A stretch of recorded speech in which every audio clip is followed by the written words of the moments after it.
Lekin yurtdoshlar hammasi sog' omonmi? Bugun obedga mosh kichiri deydimi? Shunaqa qilamiz. Men hamma narsani to'g'rab oldim, azizlar. Tayyorlab oldim. Boshlaylik.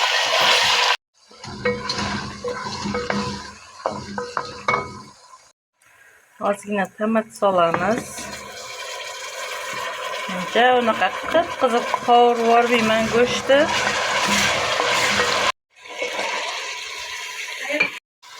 Kartoshka sabzini so'yib beramiz. Tuz solamiz. Zira bordasa, buni o'zim quritganman. Ichida hamma narsa bor. Shivit ham bor, petrushka ham bor. Hamma narsa arzon bo'lib qoladi-yu, o'sha payti ko'p olib kelaman deb quritib qo'yib, yozgi kunlari quritib o'zim tuyib olganman buni. Rosa mazali bo'ladi, lekin o'rtoqlar. Endi past qilamiz, dimlab qo'yamiz buni. Yana qo'shib yuboramiz buni. Qaynab suvimiz qaynab chiqdi, o'shani qo'yamiz endi tagini past qilib.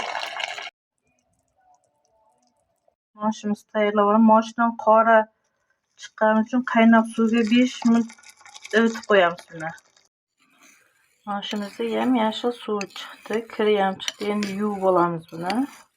Azizlar, endi moshimizni sovoramiz.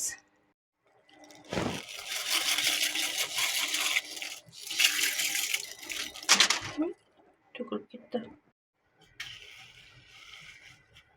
Moshimizni qozonga joylab oldik.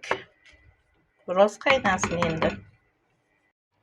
Moshimiz pishdi azizlar. Endi guruchini solamiz.